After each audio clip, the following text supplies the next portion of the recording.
Hi everyone, and welcome to the second video in this lovely page of houses from Worlds of Wonder by Johanna Basford.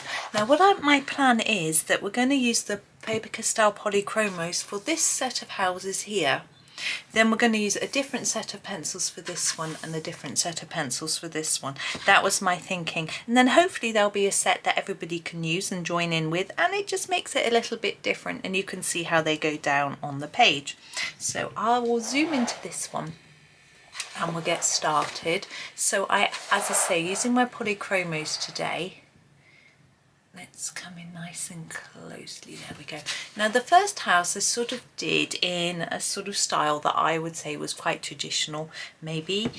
It's a sort of brick colour but without drawing in the bricks. Now here we have some stonework drawn in, and I quite fancy making the whole house look like it's stone.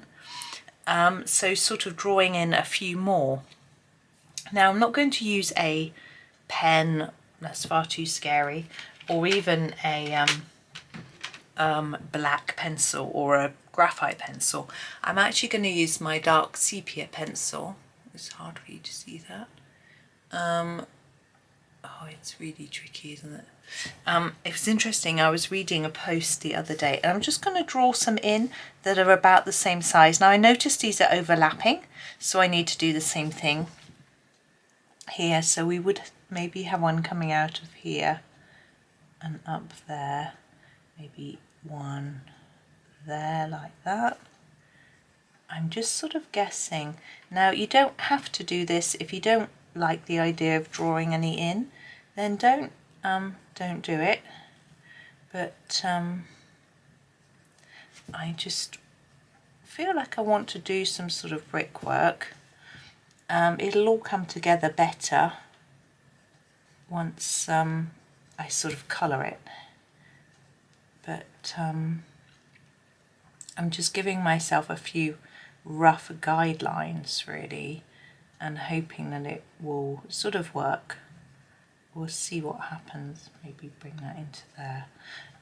As I say, if you don't want to, you can just colour the ones that Johanna's drawn in the way I do, and then maybe do the background in a render, like the house is rendered or something.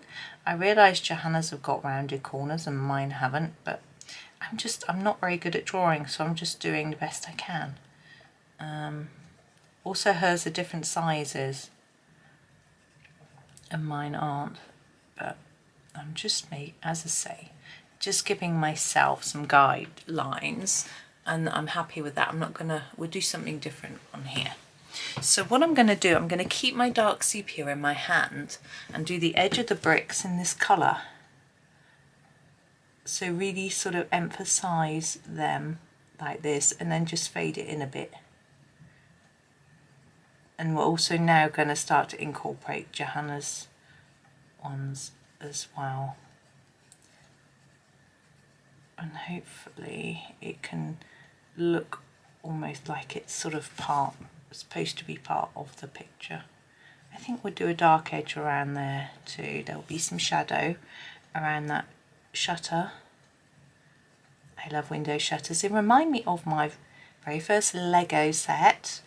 I had 1970s Lego set, and in my set I had a door on a hinge, which was pretty cool. I think they still do them, and a hinged window, but I had a little tiny window with shutters on and they were sort of hinged at each side.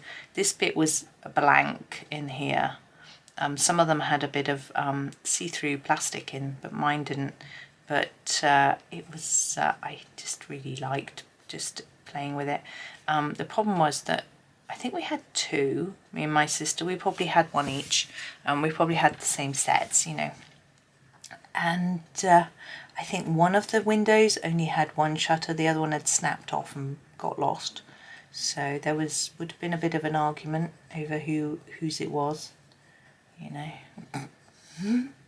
Siblings, eh? No, it's mine, no, it's yours. Right, so it's quite a higgledy-piggledy brick look, but I think it's okay. I think we sort of, I can still see where Johanna's look better than mine, but I'm not going to worry about it. Now, excuse me, I'm going to find a lighter brown colour. I think I quite like the nougat. I'm going to see if I can find it. There it is. It's the first one I glanced at and then I didn't pick it up. So nougat. And I'm going to do the inside. So I'm going to try and fade them from the edge. So see this one? I'm just going to do it a little bit darker here and lighter in the middle. It's quite hard to see when they're so small. Now interestingly, I sort of thought that a lot of houses are brown when I saw this book, which has obviously got lots of buildings in it, and decided that I would buy some more sort of beigey colour pencils, because although the Faber Castells have a good range of darker browns, I felt like I wanted something a little bit lighter. So I bought a Prismacolor beige. I didn't have the full set at the time, which I'm lucky enough to have now. And I bought a couple of Holbein, I think a cork and a khaki, something like that, which I thought would be really good for doing all the houses, and I barely used them at all. Didn't do my houses in brown. But anyway, I used them, but I just didn't really use them as much as I thought I would use them in this particular book, you know. I don't want to leave white in the middle, but just maybe a little bit lighter inside each of these bricks. I sort of originally thought of them looking a bit like the bricks on my house, which is it's got limestone bricks, but they don't look like that at all. They're far too dark. Limestone is, this is what I was trying to replicate when I bought my pencils, but it doesn't really work because limestone is quite yellowy almost, so no. But this is fine. I think you could have done them, there is sort of granite, not granite, but black rocks, bricks on some houses up north. You could do it like that, but it's a little bit dark. I quite like this, got a bit of warmth in it. So that's, yeah, happier with it. And hopefully it looks like it's rock. I think it does. Or stone. I'm sure there's a difference. Probably just size, but I'm not sure. My son would know. He's next door. He did very well in his geology. He got an A. He was 2 marks off an A star, which is the top mark. But his teacher said there was no point in getting it remarked because geology never gets put up. So yeah, he was really happy with his A, and as were we. But he was so knowledgeable that we just felt that he would have got an A star. But you know, that's okay. He did really well. He also got an A in his physics and his math. But his maths teacher, he was 2 marks away as well in his maths for an A star. And his maths teacher's going to have a look over his paper and see whether there were any mismarked questions, and if there were, he recommend that we pay to get it remarked, and then he might go up. But he wasn't that bothered. I think an A is very good, but you know, we'll see what he wants to do if there's that opportunity. So there are sort of bricks. I think they look quite cool. She says very modestly, obviously.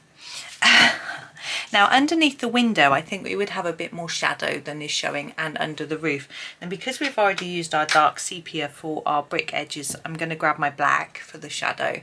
Don't usually use black that much, but I think we need to show up. So I'm just basically going over Johanna's line and a little bit further, so we've got just an extended area. I don't think that's showing up enough for my liking. I'm going to go back over it, just extend that out a tiny bit, just so that we can see it, hopefully. Yeah. And under the window the same thing.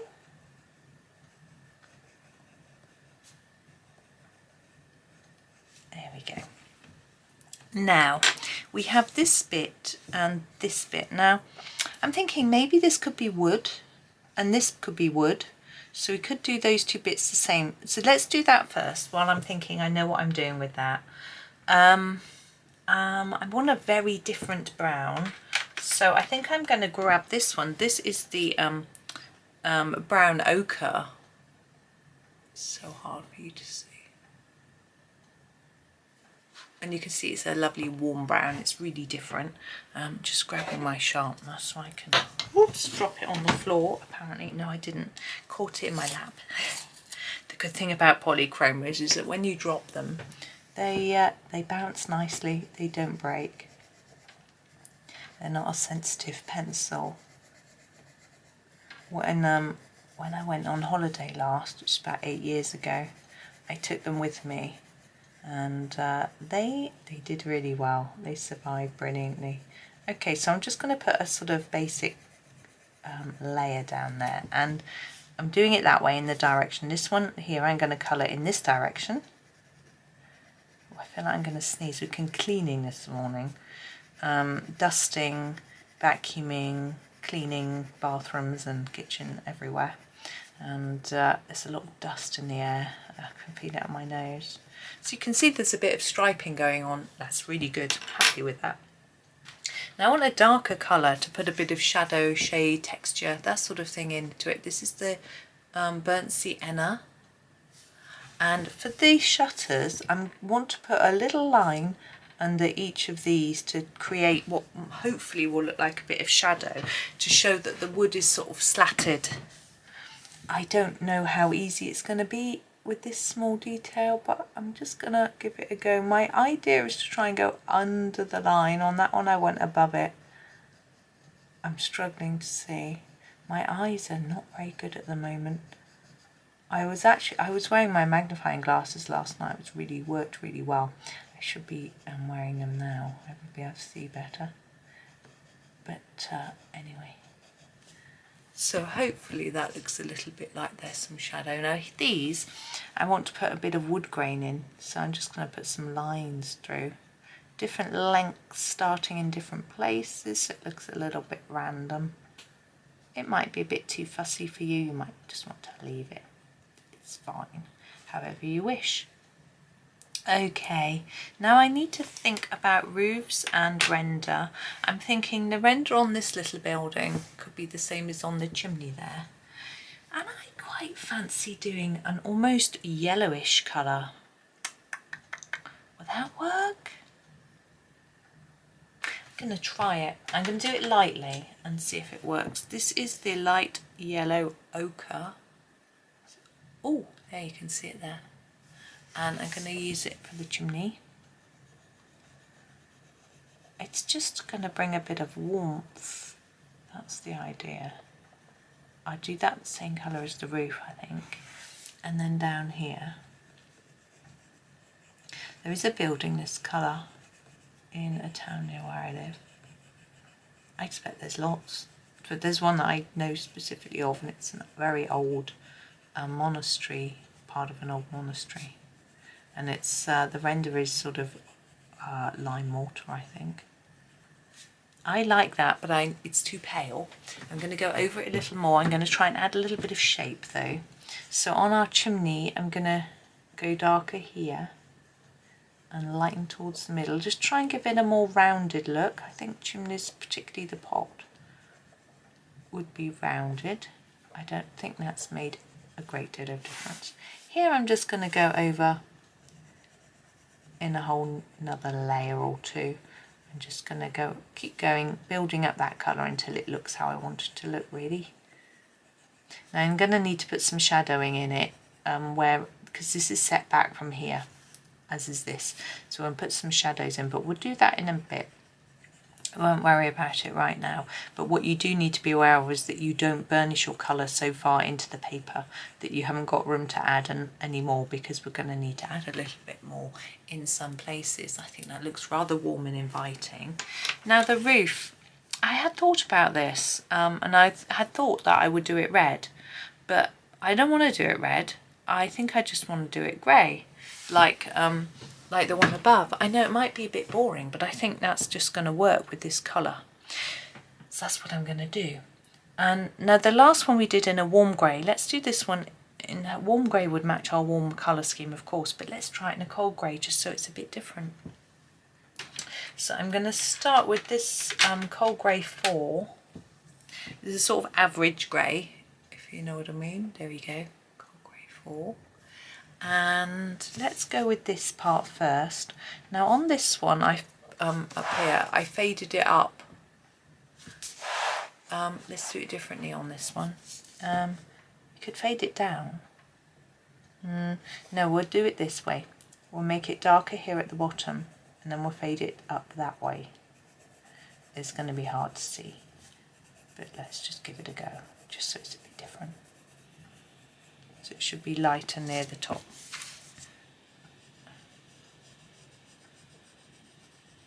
So I'm trying to put a few more layers near the base of that.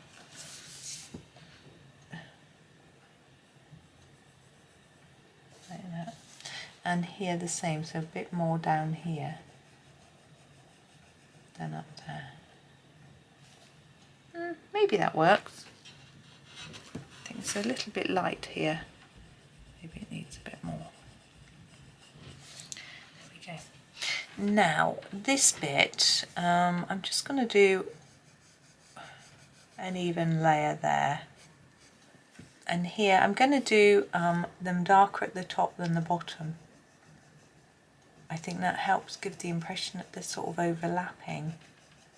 So darker here and then lighter towards the edge, bottom edge. Basically I overcolour a few times here, and less here. So overcolour here more, and a bit less here, and less here. This bit needs to be your darkest in there. Dark here and then less. Now if you struggle, you can always use a darker pencil for this top bit and then less here. Go up to your cold grey 5 for the top bit, and then use a 4 and then a 3. But I find swapping pencils is quite time consuming. I run out of patience. I find it easier just to use the same one, but I may use a darker one to put in some shadows at the end. Well, I will be using one anyway to put some shadows elsewhere. I'm just going to sharpen. So I might also put a few in on this roof if I think it needs it.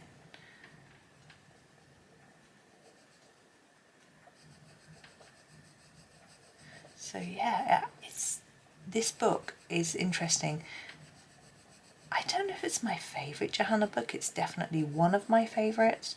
And I rebought it before I'd even finished my original copy, because there were already pictures that I knew I'd want to do again, which is rather good. So this is the first page I'm attempting of my second copy. And I did do loads of videos from it. So some of the pages where I did videos I want to do again, because, for example, the ticket page, which I really like, I use different brands of pencils for each ticket, and I did them all very differently, and I quite like to do them all really similarly, so they're a sort of matching. These two I'm going to do just lightly like this one. Yeah, I'd really like to sort of make them match each other. I think that would be fun, so I want to do them in a very different way. So I'm trying to make it a bit darker at the bottom, but it's tricky. Now this bit, I'm just going to colour over lightly and have a think. Now I think it would be sloping, whoops, so this bottom bit would be closer to us than this top bit. So I think that means that this would be darker, and then it would slowly lighten as we go down. I'm sort of going to ignore that crisscross. Just let that shine through, because the Polychromos being transparent, I think that's the right word, or opaque, I don't know, see-through, you can see through them. There we go. Now we've got a window frame, and I'm wondering whether to use this same colour just to sort of tie it together and for consistency. I think I will. I might just block it in, actually, it's quite small, rather than trying to give it some shine. There we go. Right, my next job is to put some shadows in, I've done a bit with black, but I think I'm going to use the dark sepia for the rest because I don't think I'll need it that black, that dark. So I'm going to start on this top roof and I'm going to put a bit of shadow under this roof line.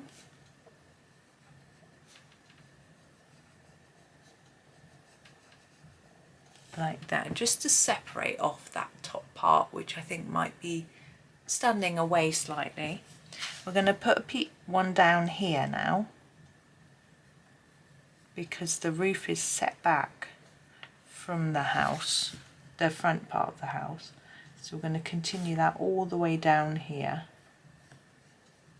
like that. But also here. And here significantly, because I think this roof would sort of be an outcrop, yeah. And under this roof, hopefully you can see a bit of a difference that's worth putting in these little lines. I'm going to put one under here. I think there should be one there as well, just to show the different parts of the picture and to make it look more three-dimensional. Now, I feel like this bit is not set that far back from here, but this bit is. I think this bit is sticking out from here. So I think in here we need a bit more dark, a bit more shadow, because this bit I feel is further back. I don't know if that helps us. And a bit here, a bit more here.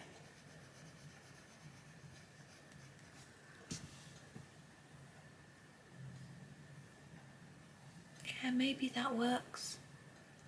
This is the point where you might want to add a bit more under each roof tile. I'm quite liking mine. I'm not going to fiddle with it. It's come out how I wanted it. We're going to put some more shadow under here, even though I've done it already. And the chimney. So there'll be a bit of shadow here. But I'm also thinking I'm going to put a tiny bit on the edge there where I was trying to add some, make it look rounded, and because it was yellow it wouldn't let me do that very well, so I think I'll add a bit with that, and then maybe a shadow under there. Now the last thing we have is our windows. Now glass can be quite tricky. We tried to do some shine on the one above. This one we're going to do the same thing, and we're not going to make it yellow inside the windows this time. We're going to make it look like the light isn't on, and we're going to grab our cold grey 3. So it's blurred, there you go, and put some shine. Now I'm just going to put a few lines across as if the light is just catching that window, and we're going to do the same on these. Don't put them in exactly the same place. There we are. So there is our window. I don't know how long this video has been. Oh, there it is. Yeah, I fiddled with the settings on my camera slightly, but it's okay. So there is the next finished house. So I hope that was okay for you. I think it looks quite old. I think it looks rather sweet. Maybe almost cabiny, like, I don't know. Have a think, open fire, comfortable floppy sofa, in a woodland, maybe? Maybe. Anyway, that's me for today. Join me tomorrow for the next one. Please like if you enjoyed it, comment and subscribe. Thank you so much, and happy colouring.